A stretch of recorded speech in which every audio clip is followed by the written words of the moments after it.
So I have a very well prepared speech, which I am tempted to throw away and to say things that I'm inspired to say from what I gathered from Chris's presentation. First of all, yes, yet another man with a vision. One of the things I lament, there are very few women in the leadership positions in this country. And this is one of the things that I think we need to rectify, not only in the future, but immediately. And this hasn't just got to do with innovation, it has to do with all the leadership structures in our country. And I think we don't lose one single occasion to point out the need for more equity in the representation of females in our leadership positions. So thank you very much for having me here. I'm intrigued by the team you choose, the world's innovators under one roof, and it is with a sense of pride that I welcome you here to Malta, a country striving decisively towards becoming amongst the world's top innovators. Innovators and innovation, we don't mean necessarily technology. Most of the time we talk technology, we speak technology, we think technology. But for us, innovation is a way of life. Really and truly, if you look at the way in which our country's economy has developed since time immemorial, it has got to do with innovation. Just look at the last 100 years. This country changed itself in a very fast manner from a fortress economy based basically on being a naval base for the British forces to a tourist economy. Then again, there was an incentive to go for manufacturing, which, if you think about it, does it really make sense for European conglomerates to shift their manufacturing bases to an island at the periphery of Europe where they have more transport costs to link to the rest of Europe?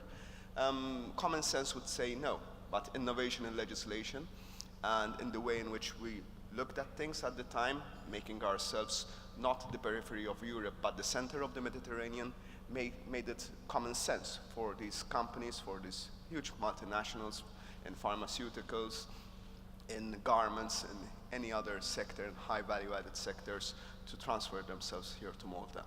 Then in financial services, then in iGaming, well, and now in blockchain and other technologies. Really and truly, the way in which we reinvent ourselves every now and then is based on our innovative instinct. I believe we should help one another to be more innovative in the way we think, we act, and outside the proverbial box. Innovation can be enhanced further by means, obviously, of education. Even though this is a subject that I think now will become more and more controversial. I was following what we were being told, that very few of us are taught skills that help us innovate. But really and truly, can innovation be taught? I'm following what Jack Ma is saying as of lately, since he announced his retirement, or supposed retirement, where one of his lines of thought is, really and truly, our education system should teach emotions and how to deal with emotions. And I don't think that innovation and emotional intelligence and emotions management, they are too far away from each other. I do believe that in order to prepare ourselves for the world, I wouldn't say of the future, but of the next decade, we need a totally new set of skills we're not really aware of. And that is what excites us. That's what excites us as a country. That's where we want to experiment. And really and truly, this is what is getting us going. This is what spurred us to be at the forefront when it comes to blockchain and being the first jurisdiction in the world to enact a comprehensive framework, a holistic framework for DLTs, and making sure that we are not only the first, but the best on the block when it comes to such technology. Now we're aiming in another direction, again, once we've achieved this goal, and that is AI. We are very much into the discussion about the future of work. Where and what type of productive activity will the world be engaged in the next few decades? Will we be in a situation where machines not only learn, but are able to teach themselves and are able to define their own frameworks and their own parameters? Will we be discussing how to reward humans who would be maybe more out of work than in work? Would we be discussing the rights of machines and the rights of robots?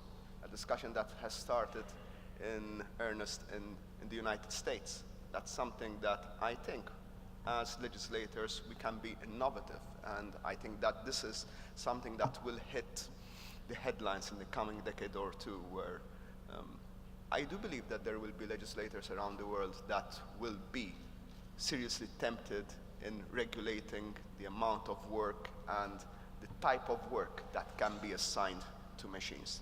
This is innovation. So innovation is not just in a laboratory, it's not just confined to the realms of geniuses. I think innovation has to be in the DNA, in the way in which a country thinks, in the way in which decision makers think, in the way in which we can challenge each other to make a future that is different from the past. Thank you very much, and I wish you best of luck. Ladies and gentlemen, hands together for the Prime Minister of Malta, Dr. Joseph Muscat. Prime Minister, before